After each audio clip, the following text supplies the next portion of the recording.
So let's get started. It's 12:01, and I want to welcome all of you. Thank you so much for coming to our new installment of our complimentary web series, Fight On Through Uncertain Times. It's really wonderful to be able to share this information with you.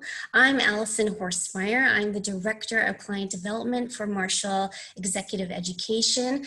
I am joined by my fantastic executive education colleagues, Jenny Walker, Tim Koo, and Adam DiCurio. They are going to help me with monitoring chat, keeping me on time because we have a lot of information to get through within the hour. And so you will see them dialoguing with you in the chat, which brings me to chat. We really want to make this an interactive session. This is really for you to ensure that you get the most out of it. So please use chat for comments, questions, interacting with each other. We will stop at intermittent points to open it up for questions and comments to you. So we definitely are going to make that available. You'll also see that we are going to have some slides interspersed throughout. And another tip for you, if you could please put on speaker view, that way you'll be able to see who's talking, because we have set this up as a moderated panel. I'm the moderator, and we have a wonderful panel from ViacomCBS, who I will just introduce in just one moment. And we really think speaker view will give you that richer experience. We do want to have your cameras on. We love seeing you. Please do mute yourself, and then when you do want to ask a question, feel free to unmute yourself. Please know that our session is being recorded, and that will be sent to you next week along with a resource sheet. Jenny, Tim, Adam, did I forget anything? No. All right. We will then dive in. So why are we here? And really it's thanks to Corey, who I will introduce in one moment. He's our VP at ViacomCBS, and he reached out to me saying, you know, Allison, we're doing some really incredible things with supporting our employees during this time, and we have some really invaluable learnings to share with others. Is it possible for us to do that? And I was like, wow, this is great. Such a generous gift, because connection is a basic human need. It is really something we tend to struggle with, certainly during this time of COVID when we're working remotely. And how do we foster and cultivate that connection when we are remote, when we are a global organization? And so, not only did the Viacom team have to navigate COVID, but also a merger. And so they'll get into their learning journey of what they found worked and what didn't. And as a curiosity researcher, I love that they were curious and they experimented and they pivoted. So let's get right to the panel. I want to introduce Corey Kobashigawa. He is the Vice President of Organization and People Development at ViacomCBS. He currently leads global L&D and executive development, and Corey provides client support to organizational effectiveness and change leadership for Paramount Pictures and CBS News. Corey, say hello, welcome. Hello, everyone. Excited to be here. Thank you for letting me join. Oh, thank you. And with Corey, we have Chris Geratola. He is also a team member and co-lead of the ViacomCBS Global Organization and People Development Team. He co-leads the ViacomCBS Mentoring Program, and he supports numerous aspects of learning and development across the company, including online learning, executive 360s, performance management, and exit surveys. And he is based in New York. So we have the East Coast represented. And hello, Chris. Hey, everyone. It's great to be here. Thank you so much for taking the time to join our session. And we're really looking forward to sharing our learnings. Wonderful. And with us also is Francesca Ramirez. She's also a co-lead and member of the ViacomCBS Global Organization and People Development Team. She holds multiple roles, supporting organizational effectiveness, learning and development, and change leadership initiatives. In her 6 years with the company, she has launched various L&D programs, led onboarding initiatives on the West Coast, and she provides client support across the organization. Welcome, Francesca. Thanks so much, Allison. Just wanted to echo what both Corey and Chris said. Just wanted to say thank you to everyone for joining. Yeah, welcome. So as you can see, we have a powerhouse of a panel, and let's dive right in, Corey. I would love for you to share with our audience the organizational structure of ViacomCBS and the current market conditions that you are navigating. Sure, thank you. Now, as Allison shared, this started really for us earlier this year. And like many organizations, we experienced the impact that COVID had on the workforce and everyone going virtual immediately. And I think at the time, though, we were looking at how do we build connection across our organization that had the projects that had started early on. Because for those who are based in LA, many of you know that we were two separate companies. We were a Viacom organization and then CBS separately. And in December of last year, we came together and formed one organization. And we're now a company of 40 plus brands, networks, platforms that span across over 180 countries globally. And we reach 4.3 billion audience members across the world. And we're made up of 23,000 employees. And as you can see, here's just a selection of the brands that many of you based in the US would be familiar with.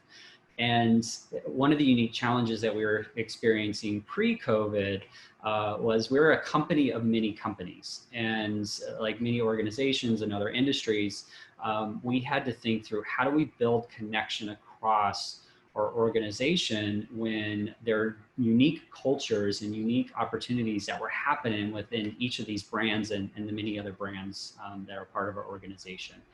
And one of the opportunities that we were able to connect with was our mentoring programs. And we were, historically approaching mentoring traditionally, as many organizations have, with that one-to-one, how do we pair a mentor and a mentee? And for us, we had to think through, we're from a legacy perspective. So Chris, Francesca, and I happen to be from legacy Viacom. We were a small organization, less than 10,000 employees, and building that connection in a way was a little easier to manage. But as we grew, we wanted to think through how do we best support our employees in the moment when they needed it. And so Allison, one of the questions you're asking, kind of what our structure was going through at the time of that integration, we wanted to connect with our audience and understand what is most valuable to them. I wanted to share or really understand what was valuable for them in that moment. And so throughout the session today, we have three key learnings that we want to talk through with how we build connection with our employees and the learning that we had through our experiences, not only in how we had to pivot quickly, it's okay. Go. but also I can just do it. hearing from the voice of our employees. And Corey, let's do our poll, because I'd love to see how the poll kind of connects to your learnings, if we could do that. Sure. All right. So Tim, let's find out from our audience. I'm curious, or we are all curious, in terms of, on a scale of 1 to 5. Thank you, Tim. How well is your organization supporting meaningful connections during this past year? 1, not so well; 5, very well, because this will also help ground our context for our discussion.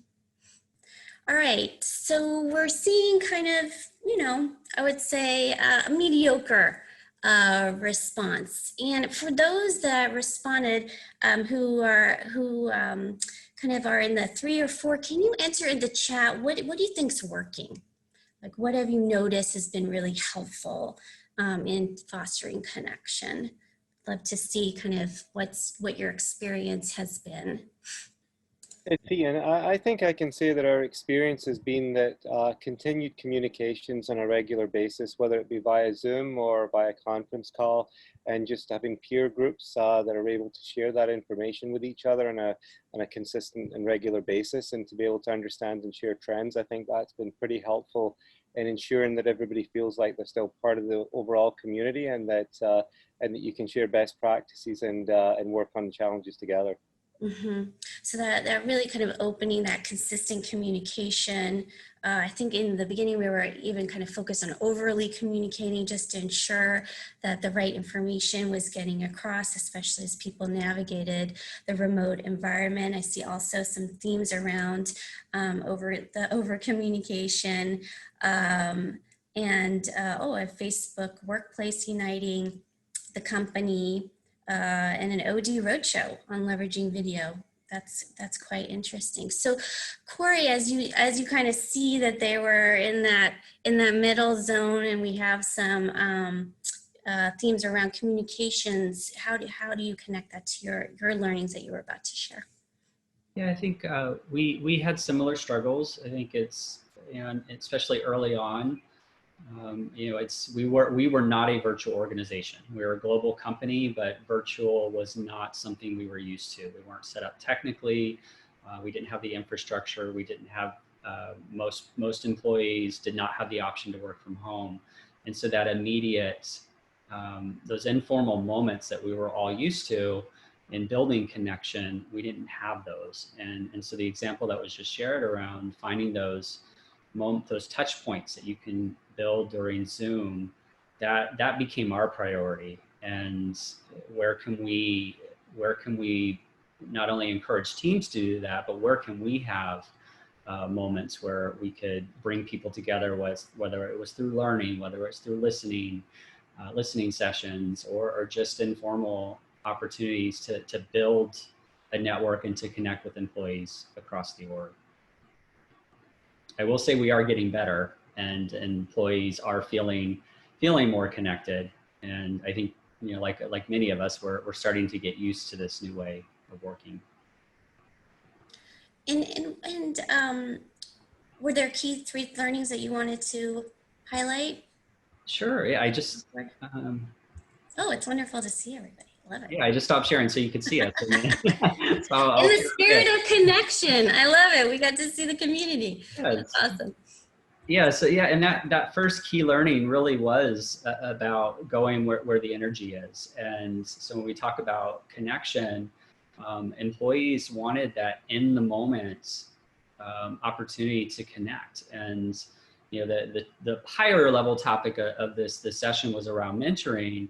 And what we heard from our employees was they wanted opportunities to meet people year round, and in those on-demand moments where it wasn't about a program, it wasn't about commitment, it was, I just need to talk to someone. How can I do that? And we were going through the integration. We now have COVID that hit. We have other, obviously other global impacts, which we'll talk about a little later, that our employees in the world were experiencing. And so, this gave us a voice from the employees on what they needed in that moment, and which it then enabled us to build a program, which I want to have Chris share that, because he was really instrumental in building that in the moment, on demand experience where employees can connect. Great. And perhaps could either you or Chris share why and what of mentoring as that connection imperative? Wait, you could have chosen anything, right? Absolutely. Chris, I'll let you take that one.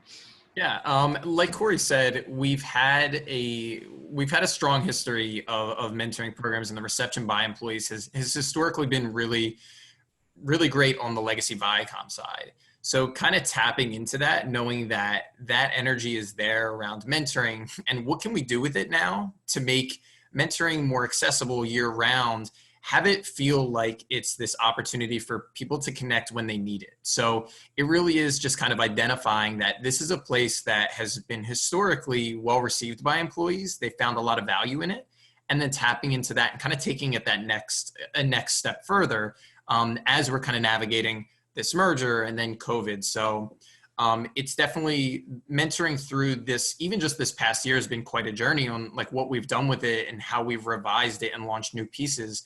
But it does all kind of stem from that energy around it. Oh, I think you might be on mute. I know, I'm the mute trick. And did you want to talk a little bit about kind of traditional versus new, just to Yeah, kind of yeah, for help sure. people in our audience understand? Yeah, so those three learnings that Corey had shared on the page before, like as we had gone through different iterations of that 6-month mentoring program, we were really keeping our ear to the ground and understanding what do employees want, and we put that together in the form of this new program called Pop-Up Mentoring. Pop-Up Mentoring has been, and again, this was launched last December. This was launched to the legacy Viacom side of the business before the merger had been complete. So what we wanted to do was put in place this platform for employees to go in, create a profile based on their learning needs, or really what type of in the moment experience they're looking for. Are they looking to connect with someone? Are they looking to learn a specific skill? And we tried to kind of boil it down to the easiest possible experience. And where we arrived at was employees going into the platform, you register as a mentor or mentee, you enter in data like some demographic fields, business focused information, but also we really wanted to make sure the learner can target their need at that time. Like what are they looking for in that experience? Once the mentee completed that, you get a list of, and it's a third-party platform we use, so there is an algorithm built into it based on those profile fields. And once you enter that data, you do get matches back. Like we recommend that you get a percentage. This person is a 90% match with kind of what you're looking for right now. As a mentee, you reach out to a mentor also who had, signed up for the program. So very eager to participate and make those connections. And then they're brief one-time connections. And that's really the key to this. They're anywhere between 30 minutes to 60 minutes. It really is whatever the two of the participants agree upon. And as you can see, the branding, it is very poppy to go with the name there. We modeled it after, so VH1 is a brand within ViacomCBS. If you're familiar with the pop-up videos, we kind of tried to grab the essence of that and put it into the branding. We wanted to make it feel light. So something that felt accessible and kind of welcoming to all employees. And we launched it. Again, this was the first launch to Legacy Viacom, and this was last December. Wonderful. And I see we have a question. Are you comfortable sharing the third-party platform you're using? Yeah, so our partner is Cronus, and they've been a partner to us for a while. So they supported our 6-month mentoring program and also our pop-up mentoring program as well. Okay. Wonderful, thank you. And I do love the freshness. It definitely has an energy to it that emulates that VH1 brand. What was the employees' reactions? So that was the key to us. We're putting out this new program in a time of uncertainty and change when employees are experiencing a lot of different feelings. So keeping an eye on that qualitative feedback was key to us, and just to see people express the excitement about being able to connect with people on demand across the organization. There's a lot of brands, people want to know what each other's doing, where they work, how they're experiencing work and the merger. So to see comments come through specifically around, this is a fantastic tool as we navigate this merger, I think that was almost verbatim, is really great to see, very encouraging. And I think it's really informed how we've approached mentoring this past year with all of the other disruptions that have kind of have come up. So with that, I think it kind of ties into, as Corey was saying, we have those three main learnings. This brings us to kind of that second one, which is employees have really appreciated connection during disruption. And as we've seen, that response around that launch around the merger time, like I said, it really did inform us when we were seeing all this research come up around COVID. I know we'll get into that in a moment, but knowing that employees want connection really helped us say, let's take this, we know it's valued, and kind of expand it. So we have a couple questions. I don't know if you want to answer them now. There was, you and as we prepared for this session, there was a question around how do you manage the imbalance of mentors to mentees? Yeah. So I don't know if you want to address that now or. Yeah, we could do it in a couple of pieces. So around the specific piece around pop-up mentoring, the great thing about it is it's not a one-to-one like locked in match. When a mentee makes a connection with a mentor, that's really just kind of exists for however long they need it to, whatever that one meeting is. And then they reach out to more mentors. So while other mentoring programs, you want to make sure that the balance is kind of there, we want to make sure there's more mentors in the platform. Like we have the opportunity for mentees to kind of hear from multiple voices, like get a diversity of perspectives on what they're trying to learn. And that's really been key to us. So having a healthy program where there's a really solid base of mentors was kind of key as we were establishing this. And the great thing is we had historical programs on the legacy Viacom side. We had a base of mentors to tap into to try to get their interest and continue their learning, making new connections. Got it. And is there any data you would like to share in terms of adoption or kind of usage? Yeah. When we, and I guess this is kind of tied to that COVID switch here. But we, I want to say that historically we've had around 10% when we got to the point of kind of transitioning into launching this all across ViacomCBS, which we'll talk to in a moment. During COVID, I think we had around like 10% of our organization be a part of the program. And again, this is still an early program. We haven't even come up on a year with it yet. So again, we're finding new ways to engage people and get them into the platform. But we love seeing those that arrive in the platform have multiple meetings. They keep coming back to it. All right, and we just have one more question around, are you measuring the creation of informal networks through the mentoring program? So I guess, is this kind of like continuing the relationships outside of the platform? It could be, yeah. I mean, I think that's a tough thing to measure. It's a tough thing to measure. Given you 23,000 employees. We can see if people have a recurring relationship, like if they're scheduling multiple meetings, like we can see that. And we in the past have encouraged them to maybe continue it on a more formal track of like a 6-month mentoring program. But when it comes to kind of keeping tabs on those relationships and keeping that network, we haven't put anything formal in place. Okay, thank you. And before we get into the COVID, because now we've talked, I mean, this program was just to manage the merger, and then we have COVID hitting. And we do have a poll, because we kind of wanted to get a sense of the emotional soup folks were experiencing at the onset of the pandemic, because that ties into how you navigated this next phase. So we would love to hear from the audience. I know March seems a long time ago, because we feel like we're in a perpetual Groundhog's Day. But certainly we'd love to hear from our audience in terms of kind of what was the main emotion your team members, colleagues, or peers were feeling at the onset. And we did not create an exhaustive list, so.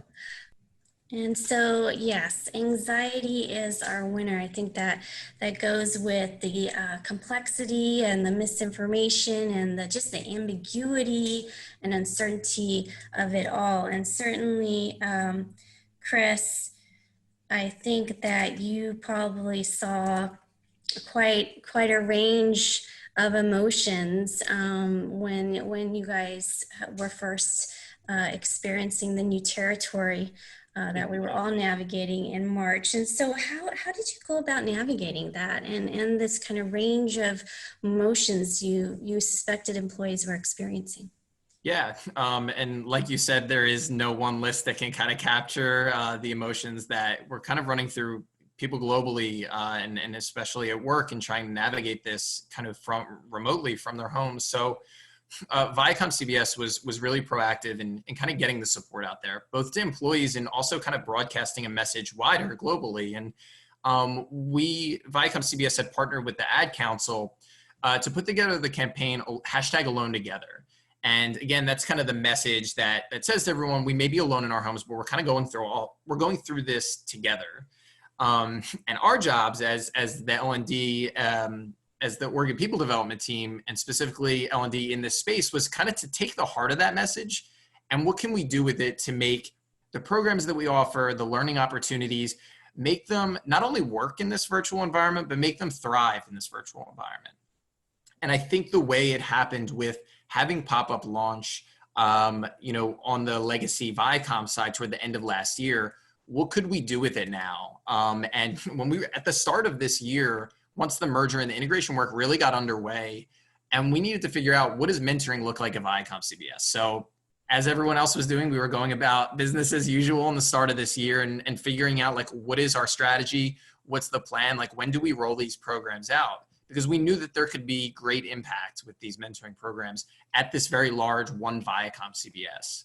So as we got hit with COVID-19, we're all working remotely, and we decided, okay, we know that we're looking to launch these programs in May, right? So that's kind of where we're building up to. That's where the campaign's going to go. We're going to have a great rollout. But we know that having this tool for connections, for on the moment connections where you can just virtually tap into someone, regardless of location, regardless of time zone, and be able to make that quick connection. So we decided to kind of quickly pivot and launch pop-up mentoring to all of ViacomCBS.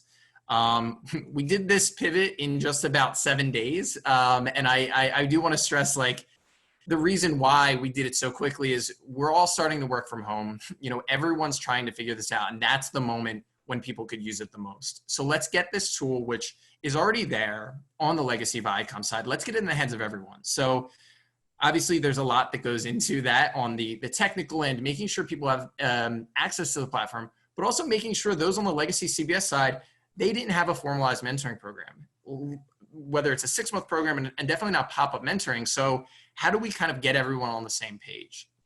So what we did is we adjusted the language, obviously, like the system, like I was saying, but one of the keys was really in the branding and the marketing. So we took what was on the left on your screen now, kind of that fun, light pop-up feel, and we wanted to make sure that we were really sensitive to kind of where everyone's at, the emotions that everyone's going through. So we calibrated it more with the feel of ViacomCBS, like that new overall branding for the organization, and highlighted connections. So you could see right under pop-up mentoring, like, the goal of this mini campaign was to stay connected. We moved from the lighter huge help meets no big deal to being about that connection, being about being home, staying connected, and being alone together at the end of the day. And that's kind of what really drove the direction that we were going with it. And Chris, you know, as you and the team and I were preparing for this, you talked a lot about experimentation. And I think that takes curiosity and courage to pivot and adapt so quickly, and kind of leaning into experimentation when a lot of companies are holding on to the status quo. So can you talk about your process of experimentation, maybe what didn't go so well? Because I'm sure you have some good stories. For sure, yes. Like we said, you know, we tried to turn this around quickly, and there's always going to be those mini road bumps as you're trying to launch something like that and figuring it out as you go. But overall, it was a fairly successful launch. But I think the thing that kept us with experimentation was the response from employees. Like, in that first day that we launched this to the organization, we had a 44% increase in participation. And that's just immediate day one adoption, which we were really excited to see. And the first few connections, I remember we were very eager to see, like, who's it going to be? Like, we're launching this to both legacy companies now. And it was folks from the CBS stations kind of connecting with people in Nickelodeon in New York, ones in Chicago. And it's just to see that kind of happen in a very natural way where everyone that's joining the program is excited to make these connections. So it's kind of like we put the field there for everyone to show up and really connect with each other. So it not only speaks to the mentees reaching out for advice, guidance, and just connection, but also the mentors who are willing to make those connections. And I think it really does speak to just that desire as everyone's home to really want to speak with someone, even if it's not something as formal as we're going to learn this, or I'm going to walk you through this. It's really just learning more about the business, learning what you do, where you're at, how you're experiencing all of this change. And I think that reaction led us to keep going with the experimentation. So for instance, one thing we launched shortly after this was these virtual coffee breaks. So when we were reading through, you know, all of that great qualitative feedback, people are highlighting connection, meeting new people, having a moment to really just talk and hear from other folks. So what we did was we started to set up times for people to join a Zoom meeting. It was called a coffee break. And those who would join, we would have some icebreaker questions focused around mentoring, like what piece of advice would you give? And they were brief, 30 minutes. We put people into breakout rooms and really just allow them to speak, exchange ideas, exchange their experience, and to know that that virtual connection's there. So that was like piece one of the experimentation. And again, we were really happy to see it was well received. So we said, let's take it a step further. Let's turn up that L&D aspect of it and see how can we build in learning to this. So we tried to launch a kind of a side branch of this, of another way that we could do a coffee break, which is a share and learn type thing where we have someone come, and our first one was around like highlighting virtual meeting tips. And we had like a decent turnout, but the energy wasn't as much there as when we were focusing on the connection aspect of it. People have many Zoom meetings. We're on one right now. And to kind of add another piece of sit here, listen to the ideas and kind of the learning from a more formal standpoint, even if it is a half hour, that didn't click as well with employees. And again, not that we would consider it a failure. It's just not something we want to keep pushing energy into when we knew that it was really around that heart of that connection. Got it. So it sounds like the more kind of organic interactions were really what people were craving, and to have kind of the autonomy to expand and explore where they really needed to go in those moments versus having kind of a structured to-do setup. Would that be accurate? And I think that really informs like, and again, we've launched this now to all of ViacomCBS. What do we do now for that 6-month program? It hadn't been launched to the entire organization at this point. So all of these little pieces and these learnings that we've gone through up to this point have have very much informed how we were going to approach a virtual 6-month experience and what we would build into it. And I know my colleague Francesca is going to speak more to that, but I definitely do want to highlight like this whole journey has very much continued, and the experiments that we've kind of run with it have helped inform where we're going to go next. And Chris, did you and the team always view it as a journey? Because I think having that lens allows for more experimentation. Yeah, it's always something, and we very much to Corey and all the leaders on our team's credit, like they encourage us to keep learning as we go and experiment and pilot with things. Because I mean, right now, this is, these times, there is no precedent to these times. Like we have to figure out what works, and to kind of have that, I don't even want to call it freedom, because what we try to do is very much have it based in evidence. Like we know that mentoring is an area with Legacy Viacom that had a lot of energy around it. So let's take this, let's try something and keep trying on that. And I think even leading to our recent launch of our 6-month mentoring program, we've kept viewing it as a journey. And it's something we're going to keep learning about and keep going. And I know Francesca, I don't want to take away some of those points she's going to highlight, but like that 6-month journey, it is a journey. We're going to keep making sure that the needs of learners and mentoring participants are being met the best that we can. Wonderful.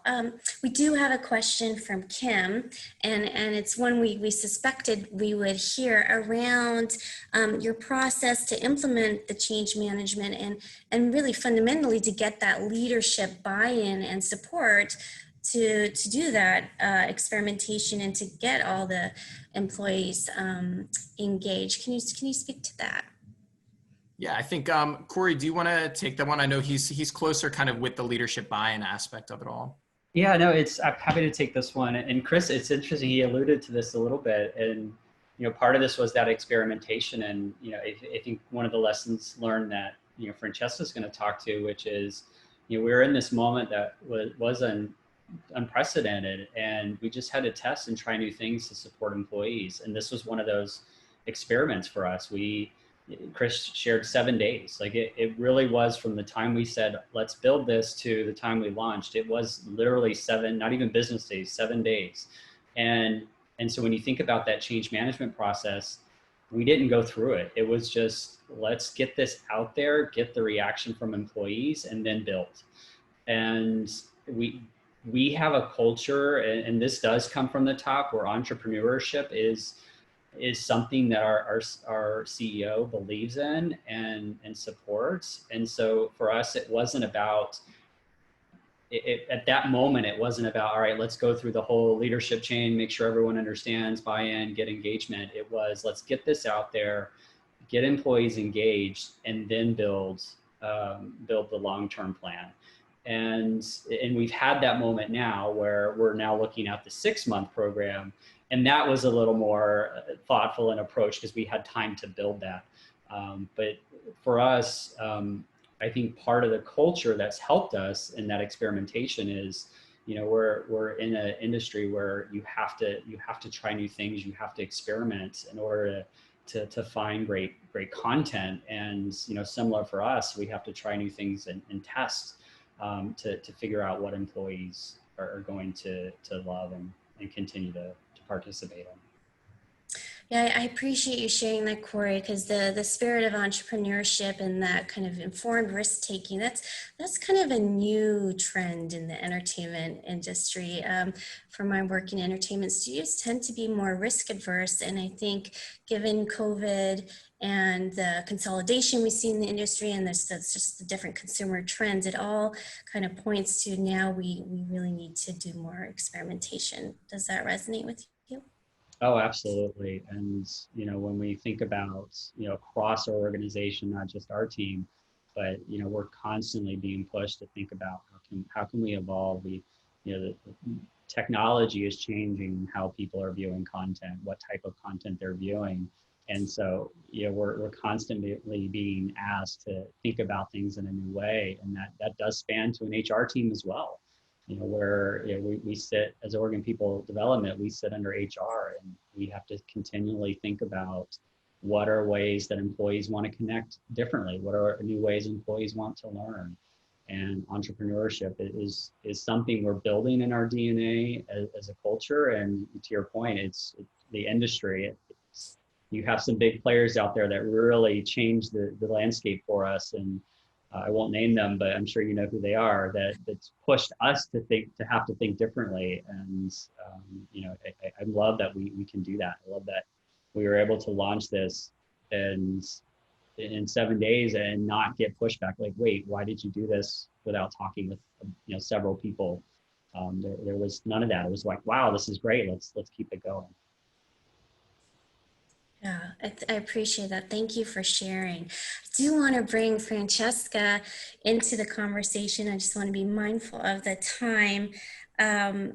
Francesca, you know, when we were preparing for our session, we had also discussed that there was an intentionality to expand the lens to include diversity, equity, and inclusion. I would love for you to share with us how that unfolded for you and the team. Yeah, no, thanks so much, Allison. As you know, like our team definitely has a lot of passion around diversity, equity, and inclusion. So it does bring us to the third point, which Corey and Chris have kind of been alluding to, which is just make it happen. And so what I wanted to do was really talk through 3 important beats that pretty much captured how that process unfolded. So the first was that it was really critical for us to have a moment to learn and to listen. And so the call to action really came in May following George Floyd's murder and the resurgence of the Black Lives Matter movement. And at this time, our CEO, Bob Backish, really encouraged employees to observe Blackout Tuesday. And so this is when ViacomCBS paused our programming all across of our networks, and we went dark for about 8 minutes and 46 seconds to honor George Floyd. And the ask for us as employees was not to schedule any meetings that day and to really use that time to understand, reflect, and to learn about the systemic racism in our nation. And of course, following that, what we heard was a loud and clear rallying cry from the organization, because we all wanted to take a stand and to ensure that we were making lasting change. And we understood at that moment that we really need to move the momentum beyond just Blackout Tuesday, and that we really needed to take action and just make it happen. So in our roles as the Oregon People Development Team, we really wanted to take a look at what we could control, what we could influence. And of course, it was through our programming, and the focus here would be our mentoring program, so that we could think of ways that we could weave in diversity, equity, and inclusion into everything that we did. And so we were thankful for this time to reflect because it really helps us think about the actions that we could take. And so that brings me to the second beat, which is take action. And so as we've spoken about, mentoring has been a successful vehicle for connecting ViacomCBS during the uncertain times of the merger integration and also the pandemic. And so we wanted to continue to take mentoring, adapt it, experiment with it, be agile in the moment, and find ways to fit the needs of our employees by shedding diversity, equity, inclusion in a way that we immediately could. And so again, as luck would have it, I think part of it is experimentation, part of it for us was luck. We were already planning the relaunch of our 6-month mentoring program, as Corey and Chris had said. So we really wanted to move quickly and take charge and build in the intentional focus of inclusion, as this section is pretty much all about. And so I just wanted to note that inclusion was always a big part of our 6-month mentoring program. Before this, we always were intentional about it. However, because of what was happening in the nation, we really wanted to take an audit of our existing approach of our program. So we always partnered with our Office of Global Inclusion, and they are a department that sits outside of the Oregon People Development team. And their mission is really to continue to uphold a culture of diversity, a culture of inclusion, and helping ViacomCBS really feel like they belonged. And so with previous launches, the Office of Global Inclusion, they've been really instrumental with helping us with recruitment. And we also looked at the diversity data at the end of each of the programs just to make sure that we were tracking healthily in that regard. And of course, year after year, we always wanted to find ways for improvement. So again, we understood that there was an immediate need for us to meet the energy post what happened since George Floyd's murder and all of the issues that were pretty much coming up that continue to come to light. And we really wanted to tailor our program around that. So we did a lot of research, which is on the slide right now, but we really wanted to look at the research and also recontract our partnership with how we were operating with the Office of Global Inclusion in the light of mentoring. And were there specific themes in your research that you found and then you applied going forward? Yeah, no, I think this is like a fun moment to really share a opportunity. One little challenge that we encountered when we were doing the research, and it's kind of a humbling tidbit, but for some reason we thought that we could just type in DEI mentoring program into Google, and then we would find exactly what we needed to do to amplify it within our mentoring program. And spoiler alert, unfortunately, this was not the case. There was not a lot of research on how to do it, and only research on why it's important that we should do it. And I think this brings back the spirit of experimentation. Like, we understood that opportunity as this was not going to stop us. We looked at it as an opportunity to create something very specific to the ViacomCBS experience. And so the themes that you asked, Allison, are the ones that you see here. We went back to the research. We looked at it through the lens of, is it evidence-based? Is it scalable? Is it adaptable? And these were the ones that we kept seeing over and over. So we wanted to pay attention to that. So the first was really that we do have a tendency to select mentees or proteges that look like us, and mentors that look like us. And so this is really driven by our unconscious bias. And when we were in the research, we really saw that selection is really based on how comfortable a person makes us feel. And perhaps this is because they look like us, they may act like us, or they had a similar upbringing to us. And again, in this research, I just wanted to point that we also saw a lot of pieces around sponsorship, which oftentimes can be mistaken for mentorship. There is a blurry line, but essentially what the headline is that sponsorship is a person in a position of power to advocate for their protege to help them move up in their careers. Whereas mentorship is a person who helps develop their mentee, helps them understand their current career or maybe the organization. And so it's not to say that a mentor can't advocate for their mentee in this way. However, it's not necessary. And so with that, we wanted to point out that with sponsorship, we did see a lot of research that points to them pretty much agreeing that they have chosen mentors, mentees that did look like that had the same gender or the same race as their own. The second piece is that mentorship is effective than other diversity programs. And I think the headline here is really that it's an avenue that really amplifies visibility and representation, and ultimately leading to retention, engagement, and sometimes promotion. The third piece is that mentorship programs help create cultural competency. And so because of the many opportunities for connection, as we've discussed on this panel, this really opens up conversation to increase the ability to understand, appreciate, and also to interact with people from different cultures or belief systems that are different than ours.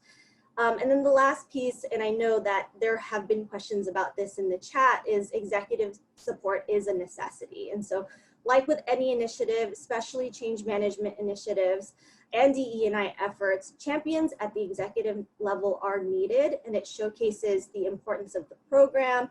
It maintains pressure to keep this change moving forward. And obviously it does trickle down within the organization on the importance of that. And I think one thing that we were lucky with the executive championship for diversity, equity, and inclusion, as I mentioned, Bob Backish really spoke out, our CEO, about the importance of us doing the work. And then there have been other notes that have followed from other leadership from the different brands mentioning the same. So it was really easy for us to kind of see what they were doing, link to what they were doing to help influence their buy-in in that organization. Yeah, so again, there's a lot of research we kept seeing out there, but these are the 4 themes that we just kept seeing. And Francesca, we're going to talk about how this applies to the 6-month program, and then we'll open it up for some questions. Absolutely, yeah. So yeah, in the interest of time, I'll make sure to kind of go through this quickly. But we just actually rolled out the 6-month mentoring program not too long ago. It was on the 14th, so about a week and a half ago. So some of these ideas are still being refined and still being rolled out. But what I wanted to note is that we've had multiple conversations with the Office of Global Inclusion to kind of share our research, to see what areas that they could support and where we would need their partnership. And they were super excited to partner in a different way than what we were used to, instead of just looking at the diversity data. So the 3 things that we immediately took action on was really steeped and influenced from that research. So we learned that mentorship selection is obviously driven unconsciously, so we wanted to find ways to help employees bring the unconscious to the conscious. And so we thought that creating these guides to build awareness will really help them expand their purview and essentially help them with having, to navigate those conversations, to help them expand their cultural competency. And lastly, we wanted to create community connections. And Renee, I saw in the chat that you had asked about informal networks. And I think this is what we're going to try to do with the 6-month mentoring program. So as Chris alluded, in our pop-up mentoring program, we had something called coffee breaks. And what we wanted to do for the 6-month program was take that idea and kind of repurpose it and adapt it to the needs for Mentoring Plus and diversity, equity, inclusion. So instead of the use case of just networking, we really wanted to create these communities to talk about a specific need around diversity, equity, and inclusion. So for example, working parents in this virtual space, we would create like an opportunity for them, and then they would have the chance to share best practices. It also gives someone an understanding of what they're doing, and again, increasing cultural competence. And then lastly, executive sponsorship. As I had mentioned, we wanted to host some panels for the executives that do sign up for our program so that they can talk about diversity, equity, and inclusion, their stance on mentorship, and this would also be facilitated by a leader from the Office of Global Inclusion. Again, still early days, more to come. Super excited to kind of share how that goes along the way. And I see Bobby has a question, right? Because you bring up cultural competency, and so I open this up to you and Corey and Chris. I assume this is just one component of contributing to educating people and really kind of beefing up that cultural competency. Are there other ways that ViacomCBS is assessing gaps in cultural competency? I know that might fall outside of your particular purview.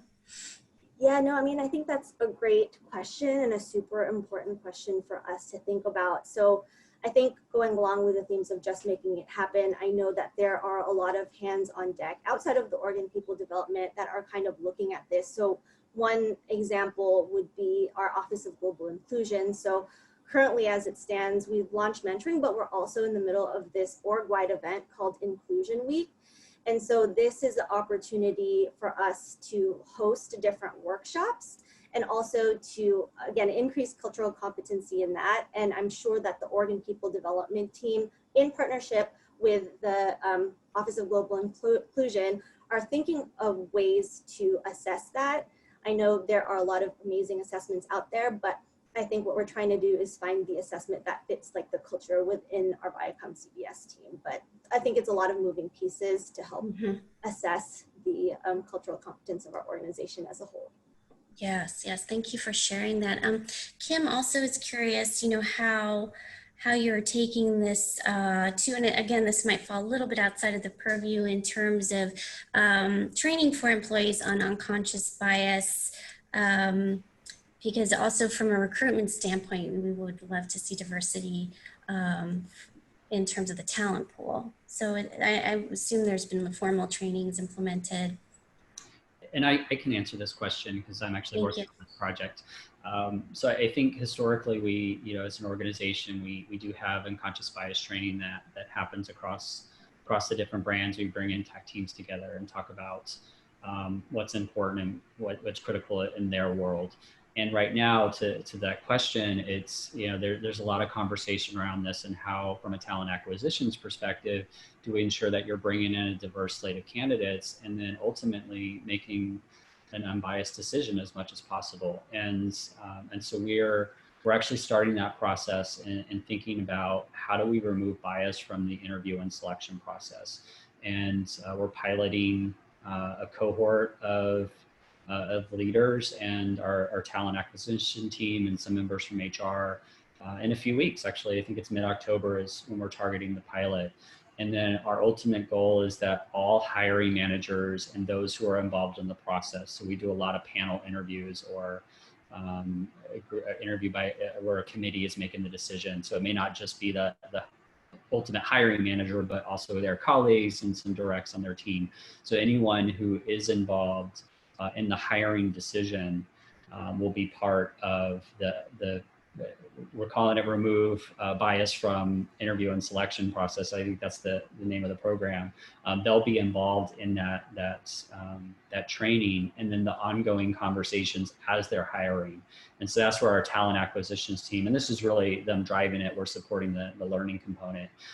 That's where they become that partner, and as those hiring managers are going through that process, they're making sure to ask the questions and raising those moments where bias may come into play. Thank you, Corey. And while I have you, since we're about have like 4 minutes left, and it's such a juicy topic and conversation, we could stay here all afternoon. Do you want to share with us, like, based on all this learning, like, what's next for you guys? Because you have done a lot in a really short period of time. I can take that. I actually do have a slide on this. So, like many of us, I think it's, we're in this new virtual world, and likely, regardless of what happens with COVID-19, I think that you'll start to see a shift in how organizations approach remote working. And so for us, we're in this moment where virtual is critical. And so everything that we're building going forward has that lens of virtual. And what's great about that for us, and what we have learned through this experience, is that we're able to offer more and reach more employees than we were when we were in a physical space. Because as for those in the learning profession know that when you host a session live, you're only going to get those who are in that physical space. And like many companies, we're scattered around the world. And so when Chris referenced the pop-up coffee breaks, we had people from Australia, Asia Pac, like different territories who were able to join that session, versus if we had that live, we couldn't have had that. So that's one component. And then the other one, which Francesca's been talking a lot about, which is having that DE&I lens intentionally in everything that we do going forward. And so I see some of the questions around bias and how that shows up. And that's important to us. And so we're in the process of looking at our performance development process. And we know biases show up in that review process, and how people are rated and how they're rewarded and promoted through those experiences. And so from an HR perspective and from a company-wide perspective, everything we do going forward, we need to be very intentional in ensuring that there is a one experience, regardless of your race or gender or background. So a lot still to do. A lot still to do, yes. I don't think anyone has this 100% correct. If they do, I'd love to talk with them.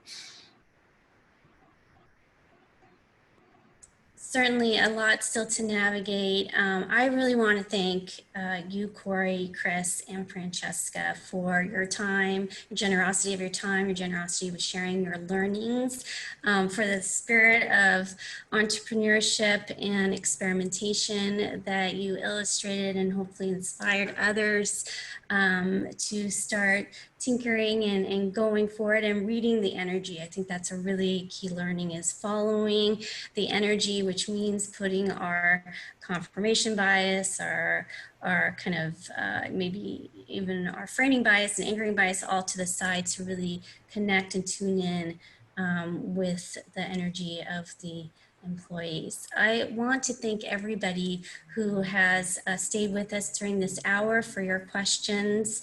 We really appreciate it. Again, this will be recorded, or it has been recorded, and we will send that out to you next week with a resource sheet.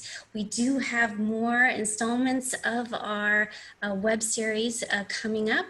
And so stay tuned for that. We'll be announcing that shortly.